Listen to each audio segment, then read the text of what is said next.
ንግግራቸው የሚጣፍጠን፣ አርአያነታቸው የሚስበን፣ አባትነታቸው ኩራት የሚሆነን ክቡር ዶክተር ከዛሬ ጀምሮ ተቀዳሚ ሙፍቲ ሐጂ ዑመር ኢድሪስ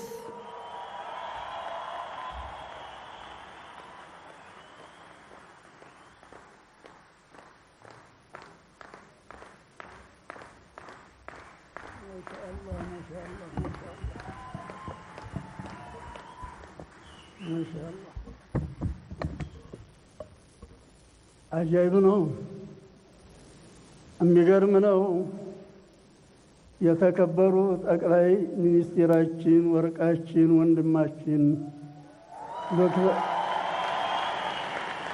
ዶክተር አብይ አህመድ እንደዚሁም የትምህርት ቤቱ ኃላፊዎች ወንድሞቻችን ክብራችን እንደዚሁም እዚህ የተቀመጡ ሁላ መሪዎቻችን ወርቃማ የሆናችሁ ወንድሞቻችን ተማሪዎቻችን ሲያዋችሁ ደስ የምትሉት እንኳን ለይህ ቀን ያበቃችሁ እላለሁ።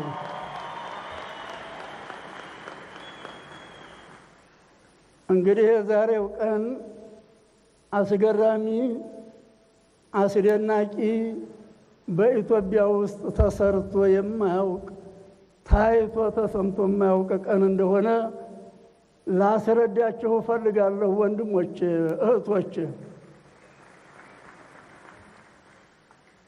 ወደ ሌላ ሳልሄድ ወደ እኔው ስመጣ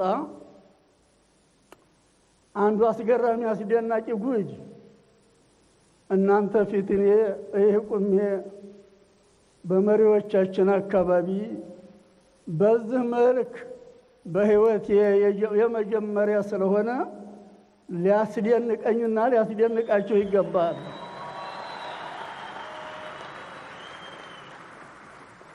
የመጀመሪያ ጉድ ሳይ ነው። የመጀመሪያ አስገራሚ ክብር ሳገኝ ነው። ሌላው ሁለተኛው አስገራሚ አስደናቂው ነገር በተከበሩ ጠቅላይ ሚኒስትራችንና በኃላፊዎቻችን በእናንተ በወንድሞቻችን በተማሪዎቹ በአስተማሪዎቹ በኃላፊዎቻችሁ አማካይ በኢትዮጵያ ውስጥ የሃይማኖት አባት የሃይማኖት መሪ በዚህ ደረጃ ዶክተሬት ሲሰጥ የመጀመሪያ ስለሆነ የኔ ክብር ብቻ አይደለም፣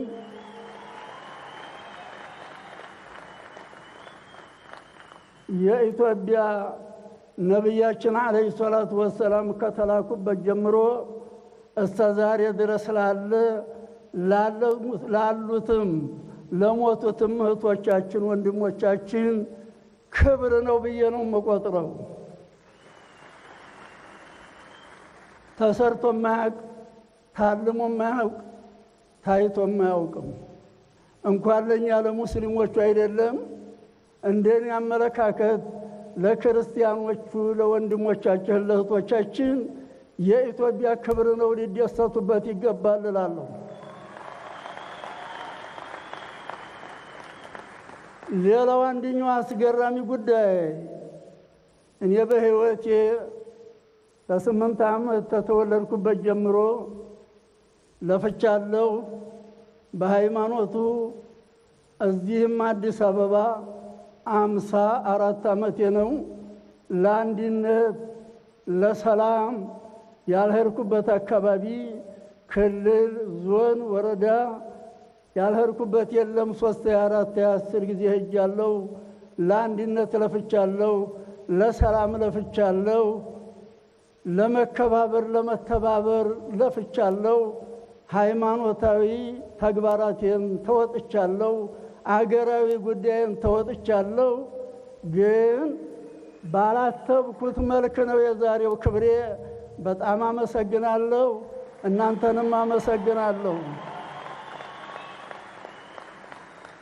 የሚገርም ነው። ከቀደም ላሉት መሪዎቻችን 38 ዓመት ሌሊት ቀን ለፍቻላችኋለሁ። እንደዚህ ያለ ክብር ቀርቶ የቃላት ምስጋና አላገኘሁም።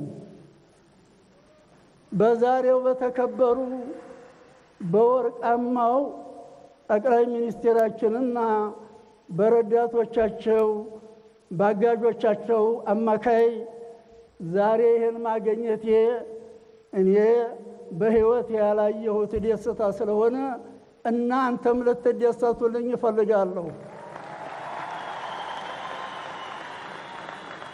እንግዲህ ዛሬ ለየት ያለ ምላስ የስተዛሬ ያልሆነ ምላስ አግኝቼ ተናግሬ በሆን ደስ ባለኝ ነበር። ሌላ ምላስ የለኝም። እንዲያው እንዳላረዝምባችሁ እናንተም በደስታ እንድትኖሩ አላህ ያርግልኝ። ጠቅላይ ሚኒስትራችንን ሀያት ይስጥልኝ። ልጅ አላህ ያውጣላቸው። አገራችን ሰላም ትሁን። ሰላማችን የተከበረ ይሁን። ሁልጊዜ አገራችን በደስታ ትኑር። እኛም በደስታ እንኑር፣ በደስታ እንሙት። ወሰላሙ አለይኩም ወረሕመቱላሂ ተዓላ ወበረካቱ።